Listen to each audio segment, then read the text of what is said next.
the ultimate off, but is dying in the process, so that really doesn't do anything. So it's another 2-for-1 trade. The fact that Karthus got a kill just before he died is really not that good, obviously, because now he's going to give this guy, B.A. Baracus, he's going to give him an extra 300 gold to get even more items. Vladimir is going for a strange build. Magic penetration first. Normally we see the Hextech Revolver first, because it adds a lot of life gain to his already life gaining abilities. And we are seeing some gank attempts going on here, but they were spotting them, of course, with their many wards on the map. And unfortunately, oh, he does get it. I wanted to say unfortunately he doesn't go in for the last hit, but he does. So excellent work there. Was really worth it to take a tower shot or some damage to at least get that kill. So 2-2 and 5 at the moment, which is quite a good score, considering that, well, we haven't been seeing any real big team fights, and well, the whole team is doing very well. Even Karthus is 2-2. But normally we see a lot of ganks on the mid lane, and so far they have all been spotted and therefore all been unsuccessful. So Karthus is dying once again, and Urgot is going to try to pick off Vladimir here, but he's not going to succeed. And unfortunately he's even going to have to take some damage, because the Xin Zhao actually came into the bush.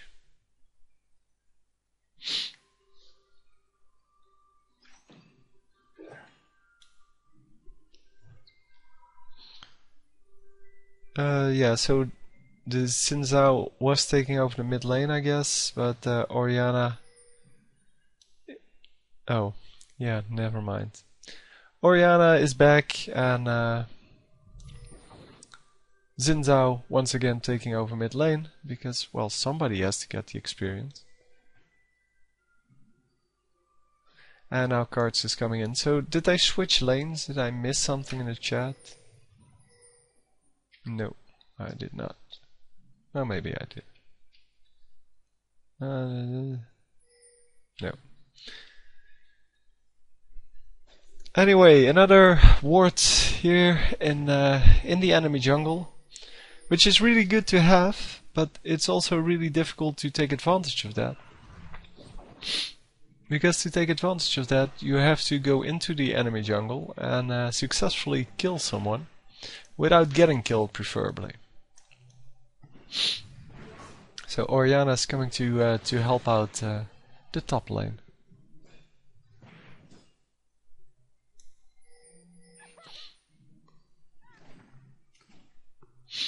So again, the misfortune using the ultimate to farm, which is it's a good use of the ultimate early on.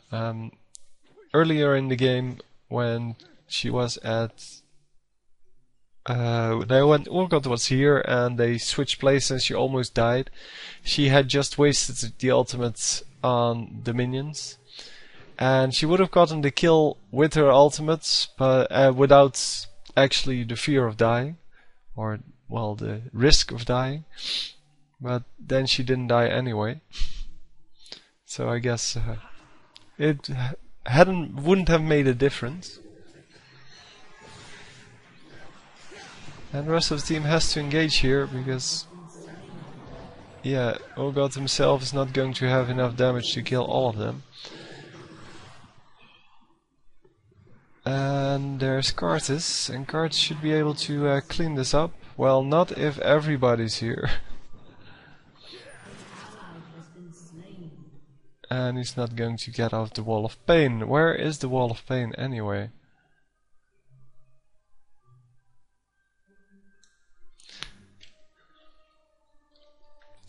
So, who bought 2 revolvers? This guy. So, he bought something with a unique passive twice, so it's only for the ability power apparently. Not keeping up with the patch notes apparently, and not reading the actual abilities of the item. So that's what you get for just going to a website, copying a build from there, and then just building it blindly. You get outdated builds, and you get builds that don't make any sense. So I really recommend you to always keep thinking about what you're building. Is it actually good? And read the items. I mean, they've changed so much in the last few patches that it's probably a good thing to keep track of it with the patch notes, but also to just read the items every once in a while. You know, there's only one patch a week, so it's not that difficult to keep up with. And the patch notes are actually really good in those kind of things because they're split into well, like items and champions. And if you don't play a champion, you don't have to read the part about the champion. Of course, I'd still recommend it, because if they changed one of the abilities from one of your opponent's champions, you'd also want to know. But still, most of them don't really matter to you as an opponent, because who cares if it costs more mana to do something, or less mana, or it does 5 less damage. You don't care if you're the opponent, you care about the big things. So if they remove a stun, or, well, in Corky's case, they removed from the Phosphorus Bomb, they removed the ability to spot hidden items and champions. And he no longer can detect wards.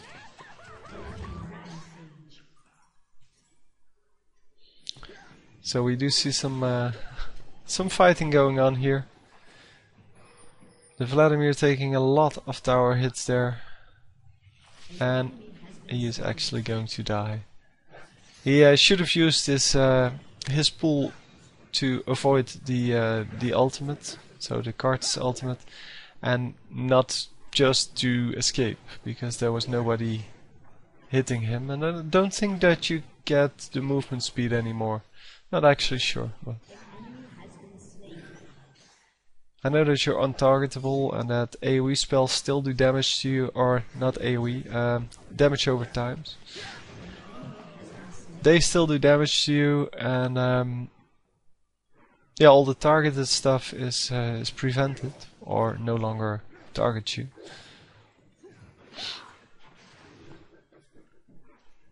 Oh, he's getting out here at a very low health. And the team does get the kill there on the turrets. And they did kill Shaco, which is kind of useful. Because Shaco, of course, very good at ganking.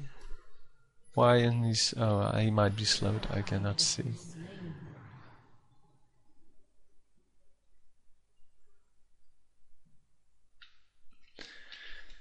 So Revive Card is at least making use of his revive. Well, not this moment, but in general, I mean. He's dying a little bit too much for my taste, but it's really hard to keep cards alive anyway. So you might as well make use of it. And I hope he's not getting killed here, because dying with oracles really sucks. Yeah, that's 400 extra gold you just lost. And is someone going to catch up with him? No. It seems that he's getting out. It seems that both of them get out. And that's really a shame. An enemy has been slain.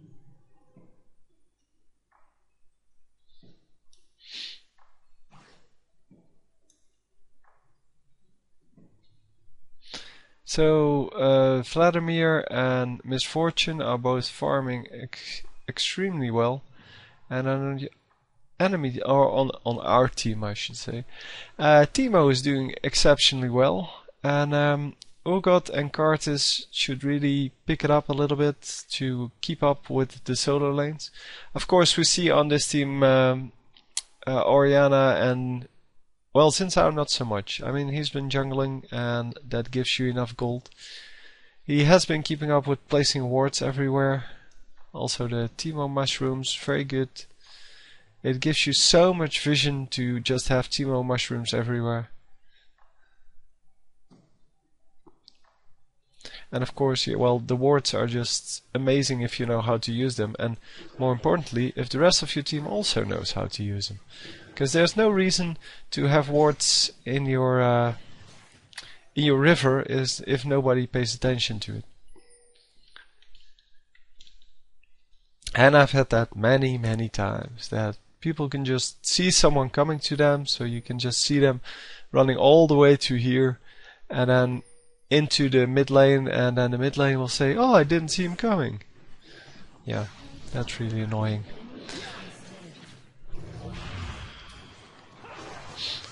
So there's not a lot of CC going on here, but they do get a lot of kills. But it seems that all they have is slows, really. I don't actually know. Well, Oriana has a slow. Well, Xin has his 3 talent strike, which has a pop-up, but then you have to hit someone 3 times, or rather, the third one only has the pop-up. Timo, of course, has a slow and a blind, but that's not really CC. And Urgot has his ultimate, which is a disable, and yeah, that's really useful to at least try to kill people with, or to keep people in place. That would be, because that's what's going wrong, or not so much going wrong as that's their problem they've been having a little bit. The people just run away, and they can kill them fast enough for now, but the enemy team can pick up something something useful to prevent that. And this guy has 1 Null Magic Mantle, and that's all there is. Oh, Cho'Gath now has a Chain Vest, and of course, well, Benched Fill, but he already had that. But all in all, if we discount Cho'Gath, it's still a pretty weak team to, well, in the matter of damage absorption. They cannot not absorb enough damage to stay alive long enough to